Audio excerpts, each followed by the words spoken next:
Hi everyone, we're Palisander and today we're going to be showing you a few things you might not have known about the recorder. Number 1, the recorder has quite a bit of history and links with birds. In fact, during the 1700s, composer John Walsh created a book called The Bird Fancier's Delight, which has tiny little pieces for any type of bird you can imagine. Woodlark, canary, nightingale, you name the bird, it's in the book. And so if you had a pet bird at home, you would get your recorder and be able to teach these different sounds and teach them their bird song. And this actually brings me to my next point. The verb record means bird song, and it's often theorized that the recorder got its English name from this verb.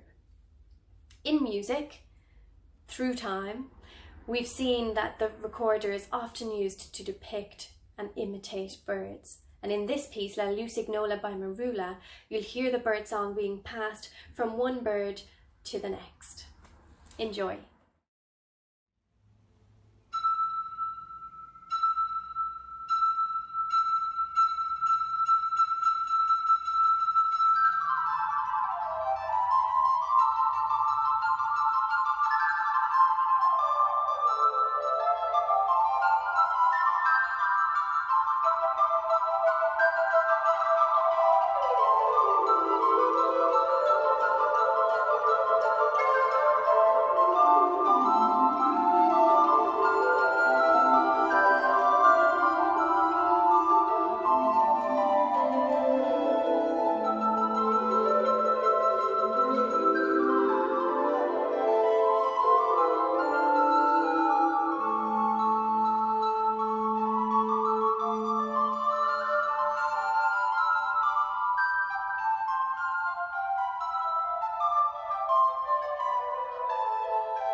The second thing that you might not know about the recorder is following the Baroque era, so after around 1750, the instrument fell into almost total disuse. Other instruments were evolving into their modern counterparts and they were getting louder, they were getting a much wider range of notes, and the chromaticism was much more easily in tune than it is on the recorder, which meant that it was soon forgotten. In fact, many composers and musicians hadn't heard of a recorder at all until the early music revival, which began in the late 1800s, early 1900s, and it was really a time of rediscovery for our instrument. This means that in terms of 20th century composers, there's not a huge amount from that early end of the 20th century for our instrument, which makes the next piece all the more special to us as a group. It's written by Ralph Vaughan Williams, and it was written for this amazing organisation called the Pipers Guild that was active in the UK during the arts and crafts movement in the early 20th century. What would happen was members of the guild would bring along a piece of bamboo, and each week they would be tutored on how to design and build this bamboo stick into their own diatonic flute, which is not dissimilar in its setup to our straight-blown Renaissance recorders. So we find that this quartet that Vaughan Williams wrote for the Pipers Guild works really well on our Renaissance instruments. This is the first movement of his suite for pipes. It's called Entrada.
3, some recorders are over 6 feet tall.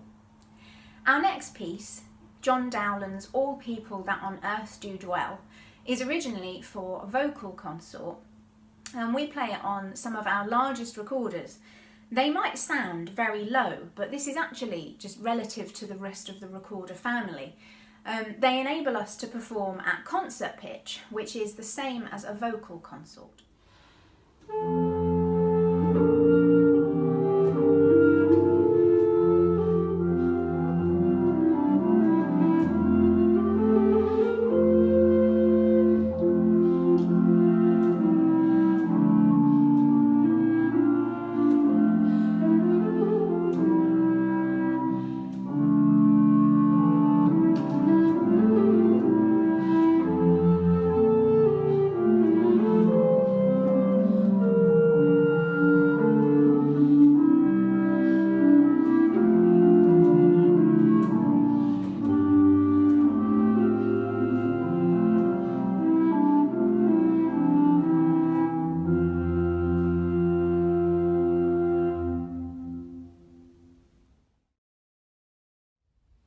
Number 4. A low consort of recorders can sound pretty funky. As a group, it's very important to us to have our own take on different types of music, and we work a lot with our own versions and own arrangements. Have a listen in this next piece of the Nightmare Concerto for some pretty cool Contra sounds and sound effects that we've added.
The fifth thing that you might not know about the recorder is that it comes in all shapes and sizes. Now, where this is a usual concert, at this point the four of us would come together and give you a very quick overview of our family of recorders. However, in this quite unique circumstance, we were very fortunate to be able to complete our Tunnell Trust tour before lockdown. We finished on the 4th of March and then packed up my car with all of our Palisander instruments. I drove from Edinburgh to London, and most unfortunately we've not been able to see each other since that point. So all the Palisander instruments remain here with me. I think they still think they're on a tour of Scotland, though it's much less glamorous here in London. So let me quickly introduce you to this family that we have. This, I'm sure, will be very familiar to a lot of you. This is the soprano or the descant recorder, which is very often used by children on the first steps of their musical journey. It's got a really lovely high sound. The next in this modern family of instruments is the treble or alto recorder. And you can hear as the recorder gets bigger, so too the sound gets lower. The next then is a little bit bigger still. This is the tenor recorder, and it's exactly twice the size. It's twice the proportions of the descant recorder, which results in an instrument that's twice as low.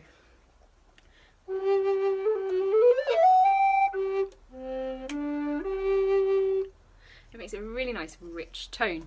But one of my favourite instruments is the next in our modern family, the bass recorder. It looks already strikingly different just because of this bend, which is only here because if it's a straight blown bass, it makes people of average height have to really sort of stretch and crane their necks to be able to play it. So this is just for comfort.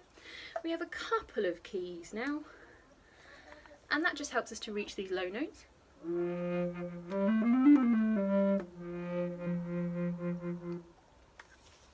However, it's not the biggest bass that we have. This is called the Great Bass Recorder. You can see that its crook is much more angular, much more dramatic. This is just because it is that much bigger than the regular bass in F. This recorder is exactly 4 times the size of the descant recorder. And you can see that this results in quite a large instrument with a lot more key work than we saw on the first bass. This is again purely to help us reach the hole. It makes a really nice low sound.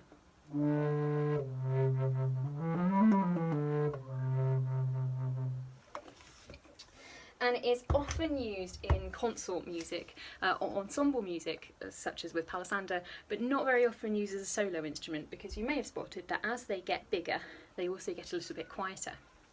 Now this recorder, it's not easy to do this without 4 of us, is the biggest one in our collection. It's called the Contra bass recorder, and unfortunately you're going to have to take my word for it that it is 6 foot, in fact it's over 6 foot tall. I'm going to just lift it up and pop it onto its stand so I can play you a little bit of it. This is our lowest recorder. You can see that it's got an enormous amount of key work, but the main difference is that we have this pipe. Often people will ask us, well, you know, is this related to the bassoon? No, it is still a recorder because there's no reed. We just blow here and the air is carried up this pipe and all the way down the tube. You have to use a lot of puff for this one.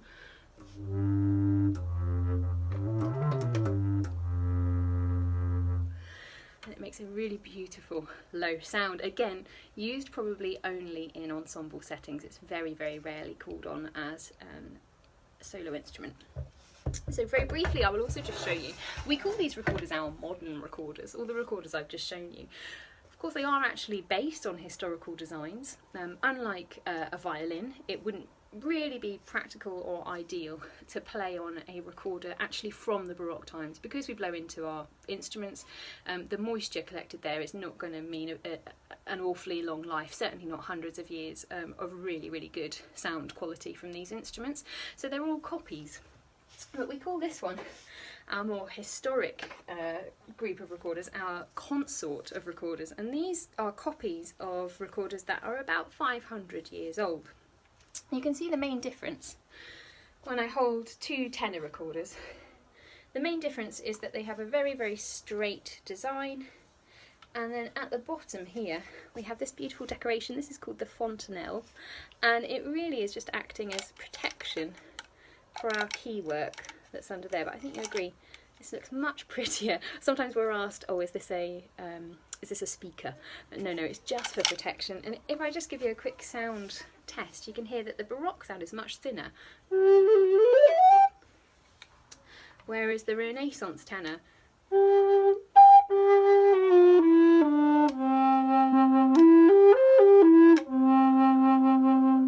can get a lot more oomph out of it. We have a full family of Renaissance and Baroque instruments that you will see in action during this video.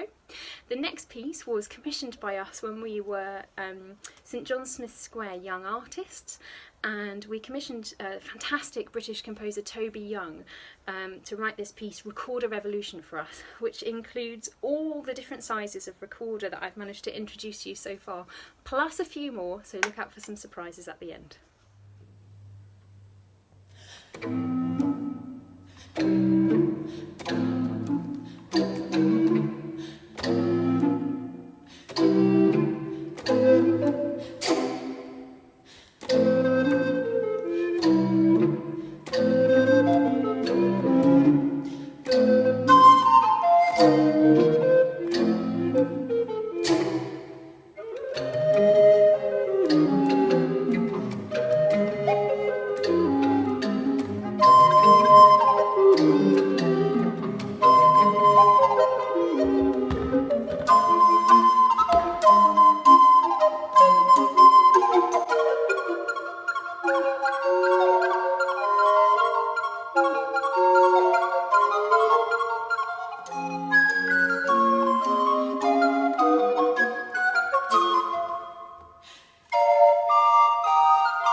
Number 6.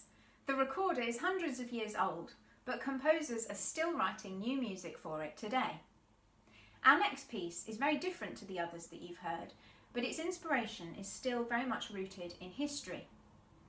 In 1535, the kind of great-grandfather of recorder playing, Ganassi, wrote in his treatise that recorder players should experiment with more than 40 different consonant and vowel sounds while they play. We're often asked at the end of concerts how we make some of the sounds on our instruments, and this piece, Articulator 5, offers a kind of behind-the-scenes look at some of the more unusual sounds at a modern recorder player's disposal.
That's almost it from us. Thank you ever so much for watching, and thank you to the Tunnell Trust for your continued support. Our time spent performing in Scotland was already incredibly special, but it has become all the more special to us since it was the last time we were able to be together and play together, and it's likely to be the last time that we have played together for quite some time. For that reason, we couldn't resist just sneaking in one more piece that we filmed whilst we were driving around the Scottish countryside. We were so inspired by the wonderful people that we met and the beautiful scenery that we thought we'd have a little go at some Scottish traditional music. This is our arrangement of The Lass of Patty's Mill and a little bit of Bonnie Jean for Aberdeen, from Aberdeen, in there at the end as well. Thank you.